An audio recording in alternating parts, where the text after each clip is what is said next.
And good afternoon. It's 1 o'clock on Monday, and it's time for the Deal Doctor live stream. I hope you have a nice hot cup of cocoa or coffee. You got your feet up at home. You're not out driving in this stuff.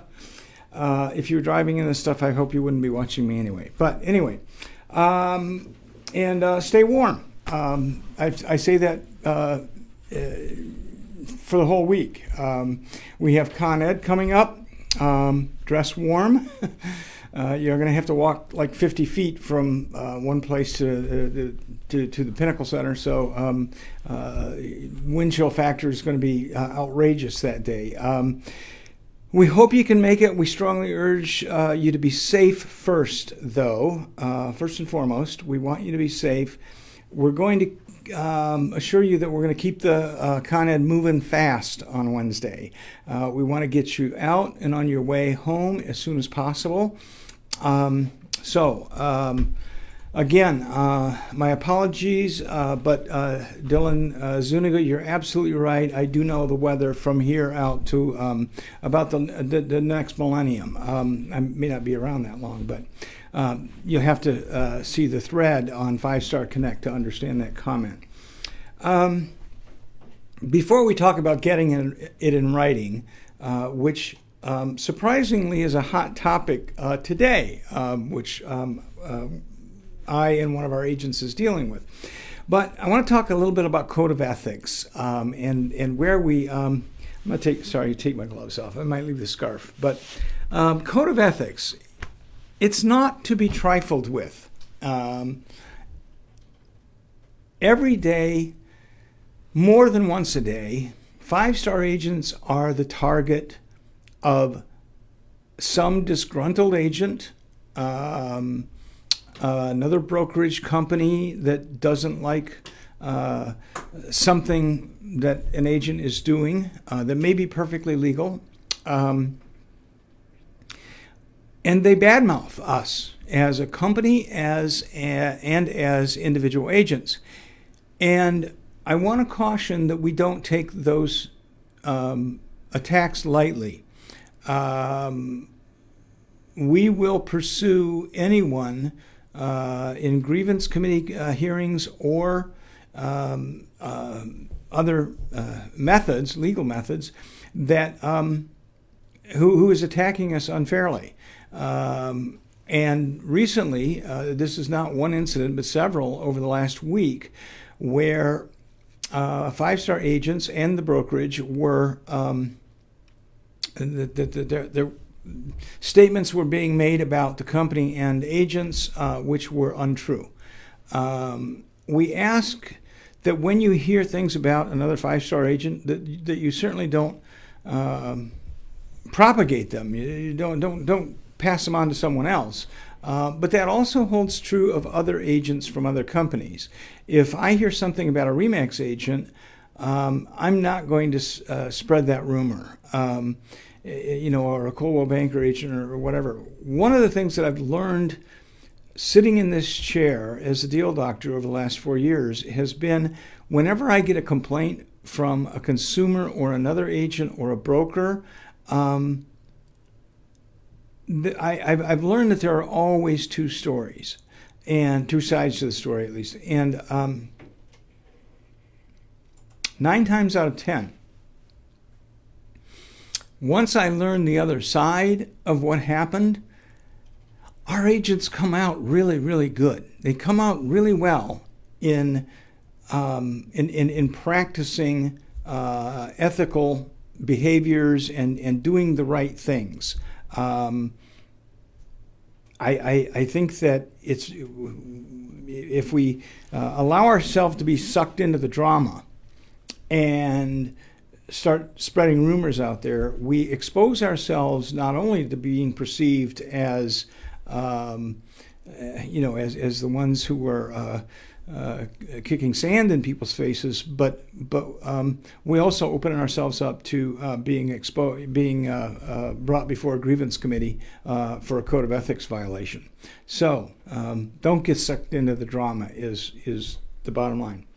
Okay, get it in writing. Wow, did this one land on my desk this morning?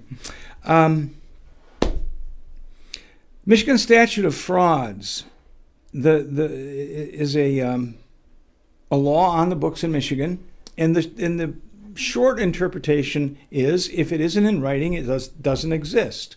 Period. No exceptions. Emails, text messages, and voicemails are nothing more than conversations between agents. And that said, however, an attorney will make the case that an email from a listing agent telling the buyer's agent, and thus the buyer, that the seller intends to fix something or move out earlier than the contract state could make the case that the listing agent made the statement as a representative of the seller, and therefore the seller could be held to that communication. Well, what happens in that situation is we step back and we allow the attorneys to fight it out. We are not there to enforce a contract. We don't have the power to enforce a contract. What I caution agents to do is to be very careful about the words they use in a text message, in a voicemail, in a conversation, or emails. Don't say something. Don't promise what you can't deliver. Don't tell another agent, we've got a deal, until you have a fully executed purchase agreement or an addendum in your hands that has been signed by both the buyer and the seller. It's that simple.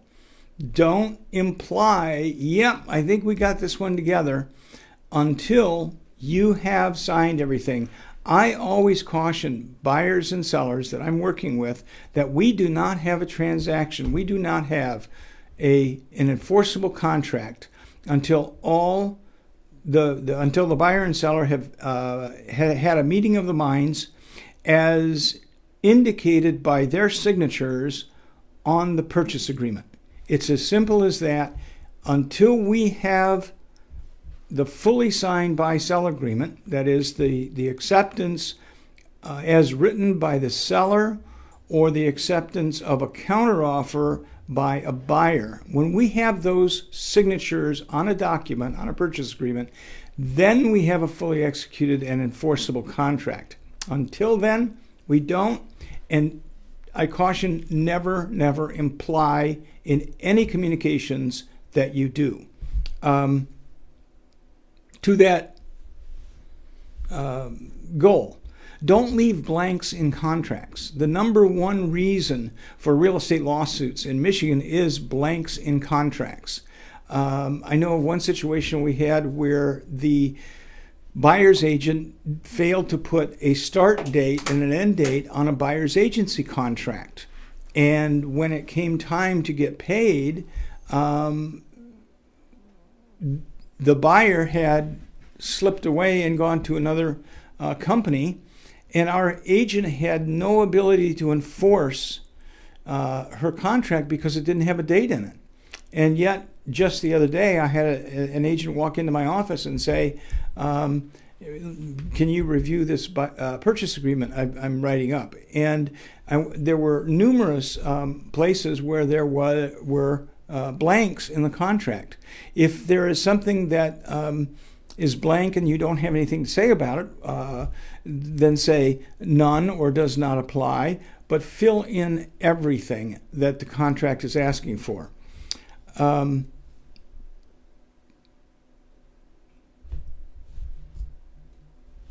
Another thing that we are starting to do is we're asking that title companies, for all 5-star transaction, include a hold harmless waiver at the closing for all parties to sign. And we're doing that because we want a record that the transaction, that the buyer or seller has, that the terms of the contract have been satisfied in that buyer's mind or in that seller's mind. We want them to say, yeah, everything that was in the buy-sell is done and taken care of. And we're here to close. I can tell you that is a very powerful document if anybody comes back later and says, you told me this, or you told me that, or you didn't do that, that hold harmless waiver at closing is really, really important. The waiver also should include language, and I know that we've drawn one up and it is available to the title companies, but it says that they're going to hold 5-star and the agents harmless against any liability resulting from the transaction. It should state that the buyer did not rely on any representations by the agent regarding the property, including but not limited to its condition, its boundaries, easements, and square footage. And so again, unless you have a fully executed buy-sell agreement signed by all parties, buyer and seller, you don't have a transaction. You don't have an enforceable contract, much as some agents and some brokers think you do. You don't. But sometimes a buyer may go out and hire an attorney. If that happens, if they think that they have been led to believe that they have a transaction and they choose to hire an attorney, it's 5-Star's company policy that we will not continue conversations or negotiations with the buyer's agent or the seller's agent, whatever that might be, or the broker. All communication from that point forward will be directed to our attorneys. Once they have essentially threatened legal action, we are going to step back as a company, and we ask you to as well, to step back and say, then this needs to be directed to Don Phelan or Greg Carlson or Paul Carlson, and all communications will come from them or the attorney at that point. So any questions about the issue of getting it in writing? None. How are we doing on time? 13 minutes. 13 minutes. Wow, that was a couple minutes faster. Any questions about Con Ed or anything at all? I'm here, and I plan to be here as long as you're asking questions. Oh, I don't know. Did I mention Con Ed? If you haven't signed up for Kahoot, go there on your app. Go to the App Store, sign up for Kahoot, K-A-H-O-O-T with an exclamation point, because my segment that starts, I think, at 12:15 or 12:30 or something on Wednesday is going to be interactive, and it's going to be fun. We're going to try to have a little bit of fun with it, lighten things up, keep people awake. I've sat in the chair for many years, and right about that time of day, 12:31 to 2 o'clock, you're like, I'd like to take a nap. We're going to try to help keep you awake. So hopefully that Kahoot, K-A-H-O-O-T, exclamation point, will help get you involved and get you revved up a little for a couple of hours. Again, if there are no other questions, I'm gonna probably just let you fly for now. But put your comments in the comment section. If you do watch this later and you have a question, by all means, drop your question there, and we will do our best to answer it as quickly as possible. So stay warm. It's actually getting a little too warm in here now. And I hope to see you on Wednesday. Thanks.